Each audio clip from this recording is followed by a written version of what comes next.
페르시아군이 그리스 연합군을 공격했는데 그 전투가 바로 유명한 마라톤 전투고 마라톤의 승리를 기념하기 위해서 거행된 유명한 행사가 지금까지도 이어지는. 안녕하세요. 윤병철 교수의 역사대학입니다.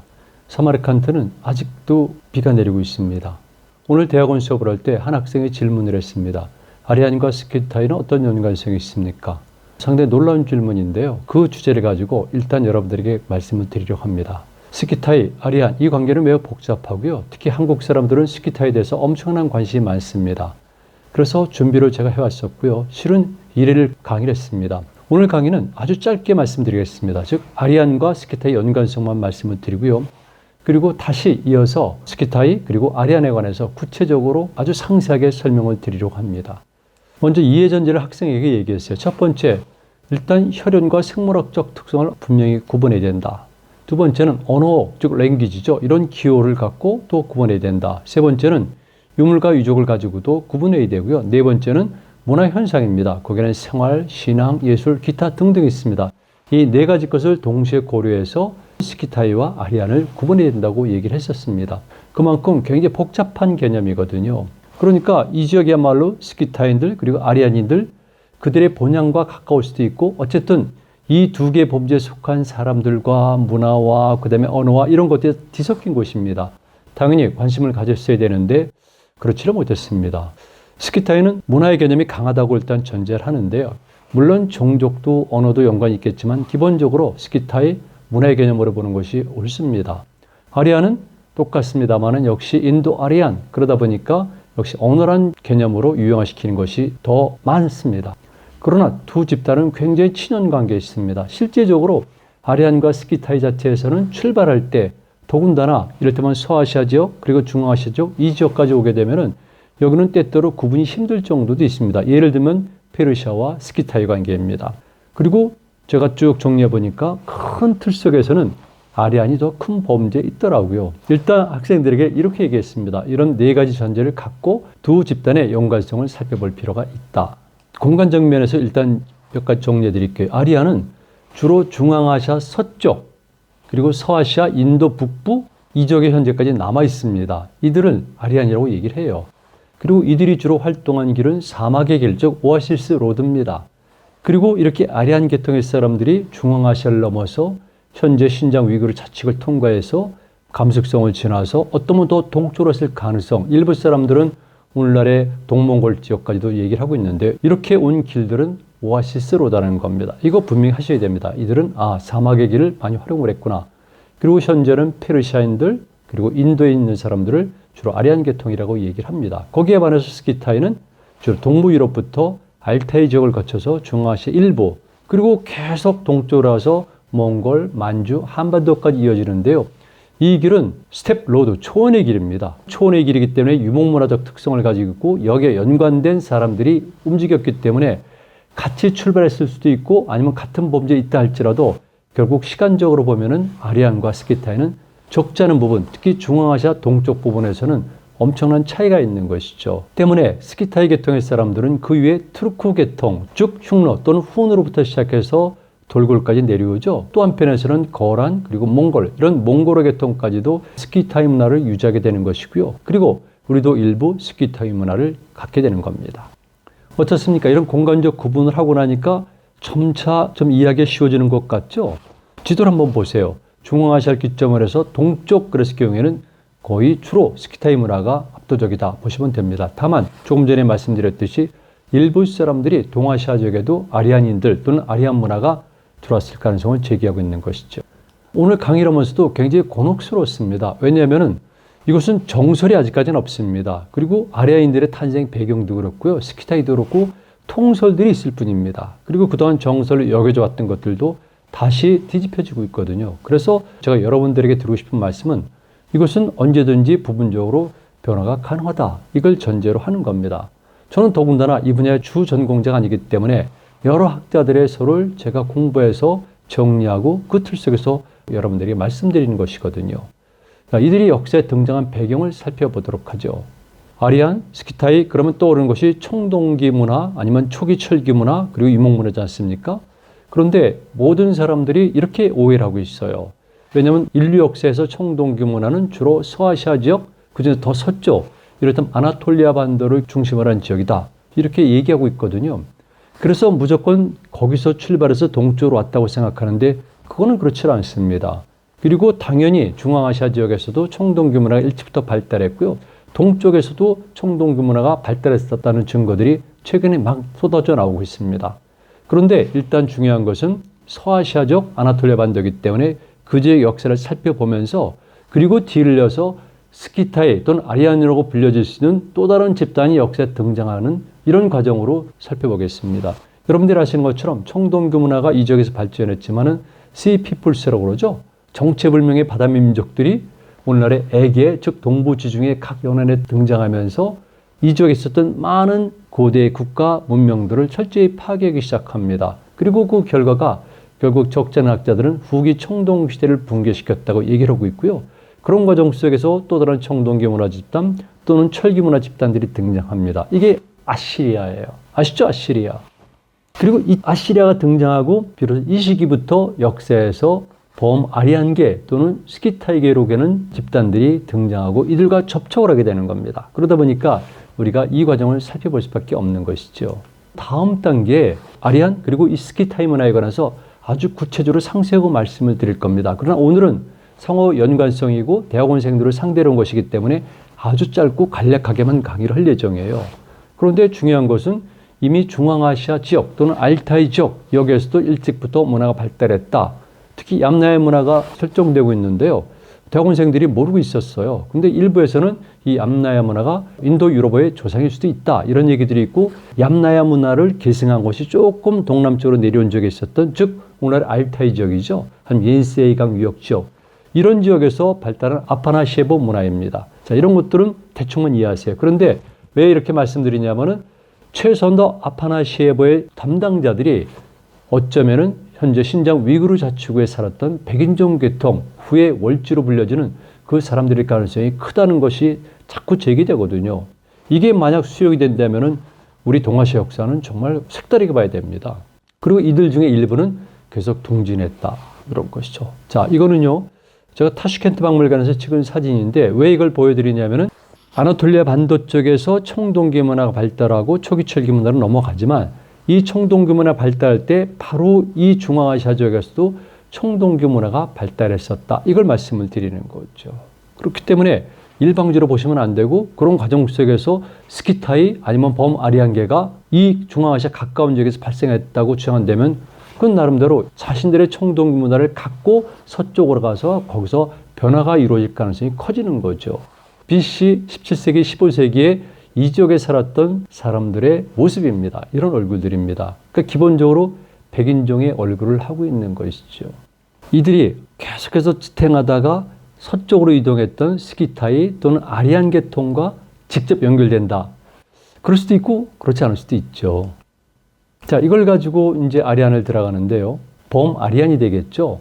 저는 그래서 범아리안이라는 용어와 함께 여기다 영어로 붙이면 무엇이라 쓸까 참 고민을 합니다. 그래서 팬아리안 and 트랜스아리안 뭐 이런 얘기들을 할 수가 있겠죠. 근데 범이란이라는 용어를 많이 쓰기도 하고요. 또는 외부 이란이라는 용어로도 쓰기도 합니다. 이를테면 이란 또는 아리안과 연관된 문화의 범주가 넓을 뿐만 아니라 종족도 다양하고 언어권도 인도 아리안 계통이지만 다양하기 때문에 이렇게 포괄적으로 부를 수밖에 없다는 것이죠. 그러나 우리처럼 만주 일대와 한반도 이런 환경 속에서만 살아온 사람들에게는 이런 식의 해석 자체가 잘 수용이 안 됩니다. 그런데 일단 우리를 벗어나게 되면은 유라시아의 초원지대라든가 사막지대라든가 아니면 서쪽으로 가서 아나톨리아 반도, 서아시아 가면은 여기는 상상할 수 없는 수단 종족들이 모여서 수단 언어가 모여있고 거기서 이합집산하고 동서문화 종족들이 합쳐지다 보니까 이렇게 크게 볼 수밖에 없고 복합적인 것이죠. 그래서 범이란이란 또는 외부 이란이란 이런 용어를 써가면서 그들을 유형화시키고 범죄화시키는 작업도 필요하다는 겁니다. 왜냐하면 이런 틀이 있어야지만 조금 더 정확하게 접근할 수가 있거든요. 그래서 흔한 얘기지만 아리안이라는 용어는 역시 그레이트 게임과 연관이 되고 있는데 그 이전에 18세기에 영국인들이 동남아시아적 인도 지역을 들어오게 되면서 인도에서 영국인들이 발견한 겁니다. 그래서 인도 유로포족이라는 단어가 있고 그리고 아리안이라는 용어를 쓰게 됐는데 뜻은 고귀하다, 훌륭하다 이런 뜻이 되는 겁니다. 근데 분명한 것은 이들은 여러 개 종족, 즉 백인종과 황인종이 혼혈이고요. 동쪽으로 가면서 황인종과 결합됐고 동남진으로 오면서 인도인과 혼혈된 것이죠. 그래서 지금도 인도 북부부터 중앙아시아죠, 서아시아 지역에는 이렇게 아리안들의 후예가 있습니다. 정리해 봤어요. 역사상에서 아리안계로 추정되는 종족과 나라들과 문화들이 어디가 있을까? 오늘 간단히 말씀드립니다. 페르시아, 마사케타이, 스키타이, 월지, 오선, 소구트, 파르티아, 박트리아, 그리고 파미르와 이시쿨 등등에도 있었고요. 그리고 인도 지역도 보면은 서북쪽에 인도 박트리아족, 인도 그리스 일부에 있고, 인도 스키타이도 있고, 쿠시안 왕족, 그리고 이후에 일부 사람들이 역시 아리안계로 추정이 되는 겁니다. 그래서 아리안은 의외로 범위가 넓고요. 일부 사람들은 물론 더 서북쪽으로 오늘날 유럽의 어떤 지역까지도 확장시키죠. 그리고 스키타이입니다. 스키타이는 이게 굉장히 궁금해요. BC 9세기설도 있고 BC 7세기설도 있고 BC 12세기설도 있습니다. 그런데 초기에는 물론 BC 7세기였었죠. 그러나 점점 올라가고 있고요. 추정을 하는 겁니다. 그런데 이런 기마 문화 집단이 탄생하게 됐는데요. 이것이 역사에서 엄청난 파급력을 가져와요. 나중에 또 말씀드립니다. 그리고 BC 9세기에 기마 집단이 생겼는데 그들은 중앙아시아 지역에서 남쪽으로 내려오거나 서쪽으로 왔다고 봅니다. 실제로 이 서로 주장하는 사람들은 알타이 지역 근처에서 흔히 말하는 스키타인들이 발생을 했고 이들은 BC 9세기에 서쪽으로 가서 우리가 알고 있는 지금 흑해 주변 지역에 스키타이 문화를 이뤘다고 주장을 하는 겁니다. 그리고 설을 기존의 BC 7세기에서 BC 9세기로 높인 것이죠. 이런 과정 속에서 우리가 주목할 만한 종족이 있는데요. 마사케타이족입니다. 현재 제가 있는 사마르칸트에서 서북쪽으로 가면서 카스피에 살았던 사람들입니다. 마사케타이 아주 유명하죠. 실질적으로 유명한 것은 바로 페르시아의 1차 공격을 막아냈기 때문에 역사에 알려지게 된 거죠. 그리고 BC 8세기경에 스키타인들이 서진으로 시작해서 지금 카스피의 북쪽에 있는 큰 초원지대죠. 폰틱 초원. 그리고 조금 내려서 우크라이나의 흑해 주변 일대를 장악하게 되는 겁니다. 그래서 역사에서는 헤로도트티에서 바로 여기 살던 사람들이 스키타이로 소개가 됐기 때문에 우리가 보통 스키타이 문화의 전형 그러면은 흑해 그리고 현재 우크라이나 남부 일대를 떠올리게 되는 거죠. 뒤를 이어서 마사케타이라는 존재에 연관이 되는데요. 이거는 나중에 제가 말씀을 드립니다. 이때 마사케타이라는 존재가 페르시아 역사 그리고 스키타이 역사에 연관이 되고 있는데요. 주로 세상에 알려지게 된 것은 페르시아의 관계 때문에 그렇습니다. 그런데 실질적으로 이 지역에 있었던 스키타인들이 마사케타의 공격을 받으면서 더 서쪽으로 가다 보니까 우크라이나 초원에 살고 있었던 선주민들이죠. 킴메리아 쪽을 공격하게 되는 겁니다. 그러다 보니까 킴메리아인들이 서쪽으로 가게 되고 이제 거기에 스키타인들이 정착하게 돼요. 중요하죠. 그리고 또 하나의 존재가 페르시아인들인데요. 페르시아는 BC 7세기경에 서아시아에서 페르시아가 등장하고요. 그리고 이 페르시아인들의 활동에 따라서 결국은 아리아인들의 활동, 스키타인들의 활동, 그리고 중앙아시아 역사가 달라지게 되는 겁니다. 그러니까 페르시아는 서양 역사에서 중요하지만 중앙아시아 역사에서는 빼놓을 수가 없는 것이고요. 여기 사는 사람들의 주민들, 특히 타지키스탄의 주민들은 페르시아계가 압도적으로 많습니다. BC 7세기경에 페르시아가 강력해지고 제국화되면서 동서남북으로 팽창을 취하는데요. 동쪽을 보니까 키루스 2세가 쭉 동쪽으로 오다가 맞닥뜨린 적이 바로 마사케타이에요. 여기 유명한 여자 족장 추장이 있죠. 그런데 이들과의 싸움에서 키루스 2세가 전사해요. 그러니까 이게 얼마나 큰 사건이겠습니까? 그리고 페르시아는 다시 그리스의 식민 도시들을 공격하기 시작하는데요. 이때 그리스의 많은 도시 국가들은 식민지를 또 건설하는데 그 식민들이 건설하는 것은 오늘날의 북아프리카 해변지역 그리고 이태리 반도도 있고 나아가서는 남쪽 프랑스 해안 지역도 있지만 동쪽으로 오면서 바로 흑해 연안에 도시들을 건설하게 돼요. 이게 나중에 사건을 일으키게 되는 겁니다. 잘 생각해 보세요. 흑해가 있고 현재 우크라이나가 있고 또 북동쪽에 아조프해가 있지 않습니까? 이런 주변 지역에 스키타인들이 정착하기 이전에 그리스인들이 식민 도시를 건설하게 된 겁니다. 그렇다면 여기 문제가 생길 수밖에 없는 거죠. 그래서 스키타인들은 여기서 그리스의 식민 도시들과 접촉을 하게 되고 그들과 전투를 벌이거나 또는 무역을 하게 되거나 나아가선 점차 흑해로 들어와서 그리스에 있는 본토인들과도 직접 교류를 하게 되는 것이죠. 이래서 스키타인들이 유럽 세계에 알려지게 된 겁니다. 더군다나 당시 전쟁이 벌어지고 있었죠. 다리우스 1세 때 이미 페르시아와 그리스에 관한 관계 그리고 또 다리우스 1세의 정복 활동 여기에 직접적으로 참여하고 또 일부 지역에 따라다니는 사람이 헤로도투스입니다. 그가 이런 것들을 모두 관찰하고 평가하고 역사란 책, 즉 히스토리아에 기록하면서 스키타의 존재가 세상에 알려지게 된 겁니다. 지금 제가 예상했던 시간보다 더 길어지고 있어요. 자, 간단히 말씀드릴게요. 그런데 스키타이가 BC 6세기경 때부터 페르시아를 공격하고요. 그리고 서남쪽으로 더 내려서 아시리아를 공격하니까 발달된 철기 기술이라든가 이걸 수입하고 무기가 발달하고 그러면서 스키타의 군사적 능력은 더욱더 확장됩니다. 강력한 기마 군단을 유지한 이들이 철기 기술과 무기를 발달시켰기 때문에 그 가공할 만한 파괴력은 상상할 수가 있는 거죠. 페르시아 역사에서 중요한 것이 바로 다리우스 1세고요. 그가 동서남북으로 팽창 작전을 펼쳤는데 여러분들이 잘 아시는 것은 바로 마라톤 전투죠. 490년에 페르시아군이 그리스 연합군을 공격했는데 그 전투가 바로 유명한 마라톤 전투고 마라톤의 승리를 기념하기 위해서 거행된 유명한 행사가 지금까지도 이어지는 마라톤입니다. 어쨌든 중요한 것은 그 지역의 막강한 페르시아 지역이 현재 에게 주변 지역에 있었던 그리스 세계를 압박하고 일부에서는 영토를 확장시켰다는 것이죠. 뿐만이 아니라 다리우스는 다시 실패한 키루스 2세를 이어받아서 동쪽으로 계속 준군하면서 오늘날 파르티아 지역을 장악하고 중앙아시아, 따라서 사마르칸트라든가 아프가니스탄 북부 이런 곳을 점령하게 되는 겁니다. 그리고 그때 그가 건설한 길을 보통 로얄 로드, 왕의 길이라고 그러는데 2700km를 7일 동안에 주파할 수가 있으니까 엄청난 것이죠.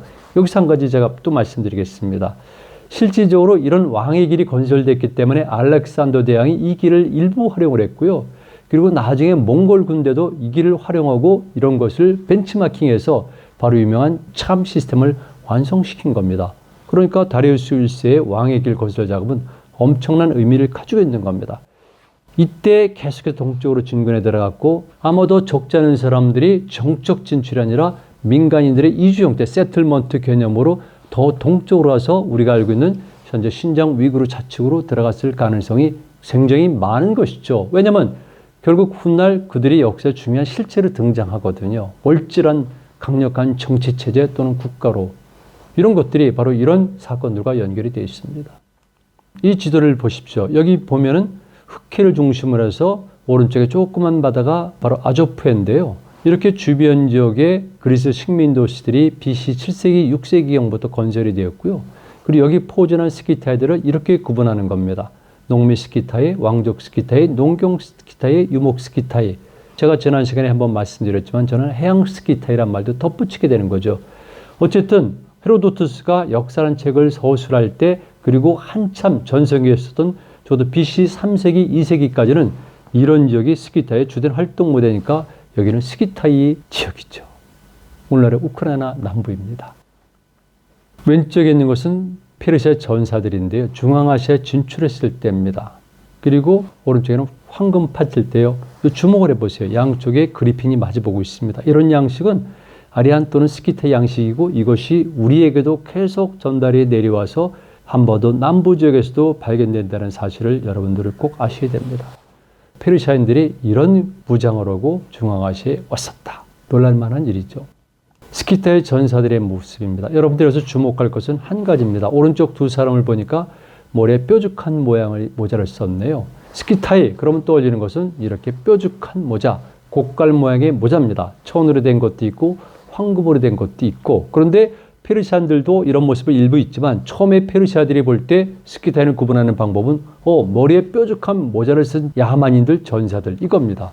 그 스키타이 전사의 그림을 보여드립니다. 이렇게 해서 또 다른 시대로 넘어가는데요.